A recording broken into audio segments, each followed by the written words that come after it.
नमस्कार, सत श्री अकाल, आदाब, अर्जय एंड वड़क्कम। जैसा कि आप लोगों को मैंने पिछली फिल्म में बताया कि कैसे कैसे उन्होंने फिल्म की मार्केटिंग की।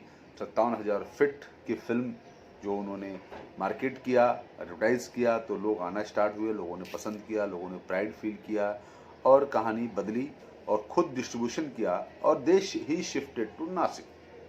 तो मैं आपको नासिक के आगे की स्टोरी अब बताऊंगा। तो इसके पहले आप इसे लाइक कीजिए, सब्सक्राइब कीजिए, सपोर्ट कीजिए, शेयर कीजिए, तभी मैं और मोटिवेट होकर चीज़ों को बना सकता हूँ, रिसर्च कर सकता हूँ। 3 महीने के अंदर ही, विद इन 3 मंथ, इन्होंने एक फिल्म और बनाई जिसका नाम था मोहिनी भस्मासुर। मोहिनी भस्मासुर इन्होंने प्रोड्यूस, डायरेक्ट और सब कुछ जो कुछ भी होता है उन्होंने किया। सारी चीज़ें वही करते थे, बाकी लोगों को ट्रेन करते थे। There are some peoples are there. जिसकी लंबाई थी 3,245 फीट लॉन्ग। फाल्के की फिट ट्रिक फोटोग्राफी इसमें भी थी। मोहिनी भस्मासुर के अंदर ही बहुत ही इंटरेस्टिंग था। इसकी खासियत ये थी, एक नया एलिमेंट इसमें जुड़ा कि इसमें फीमेल का जो रोल था, जो महिला का रोल था, औरत का रोल था, वो महिलाओं ने ही किया। 2 महिलाएं थी जो माँ बेटी थी, उन दोनों ने मदर डॉटर थी जिन्होंने ये करेक्टर्स किए। तो real women's I had done this character, Mohini Bhasmasur. And उनका नाम था कमलाबाई गोखले, जिन्होंने मोहिनी का रोल किया था, हु प्लेड मोहिनी।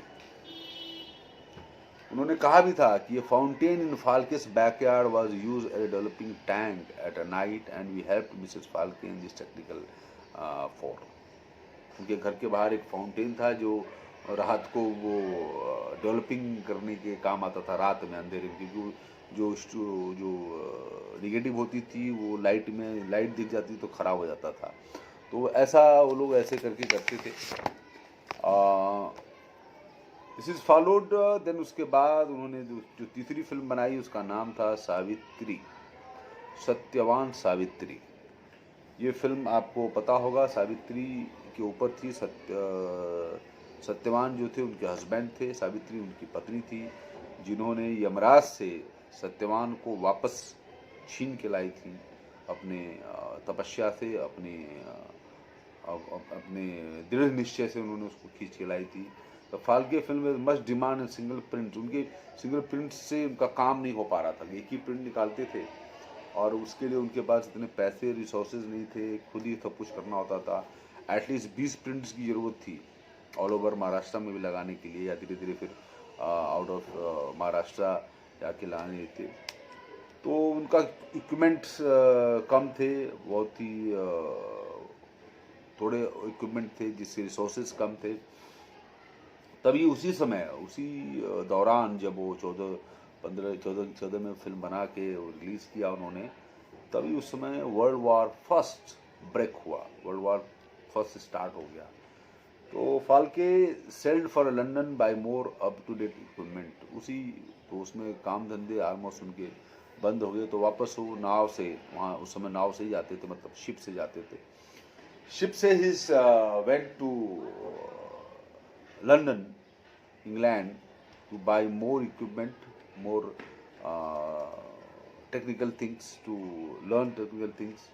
तो वहाँ से जाकर उन्होंने ले आए। फिर यह टेकन लॉन्ग प्रिंट्स ऑफ, कई प्रिंट्स उन्होंने निकाले मोहिनी भस्मासुर के, सत्यवान सावित्री के। Both film press by British press for their technical expertise. British में, लंदन में उन्होंने पिक्चरों को दिखाया। वहाँ की प्रेस ने, इंग्लैंड की प्रेस ने उनको बहुत ही प्रेज किया, बहुत ही तारीफ की, और टेक्निकली भी बहुत ही साउंड फिल्म उन्होंने बनाई थी। तो देन फाल्के साहब को, देन दादा साहब फाल्के को लंदन स्टूडियो से एक ऑफ़र आया। उन्होंने कहा कि आप यहाँ रुकिए, यहीं पे हमारे लिए फिल्में बनाइए, इंग्लैंड में रुक जाइए। But Phalke declined and hurried home. उन्होंने उस ऑफ़र को डिक्लाइन किया और हिंदुस्तान वापस आए। वार had then broken out.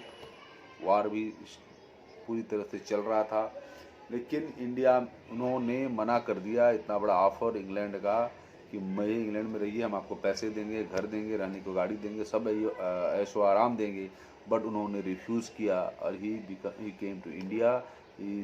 He just decided to stay in India and make film for Indian audience and for India.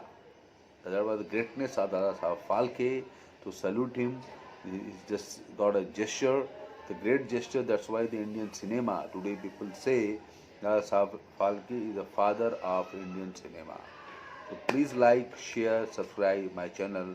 Will unfold lot of things which you not, we are people are not known for. So thank you very much. Bye and take care.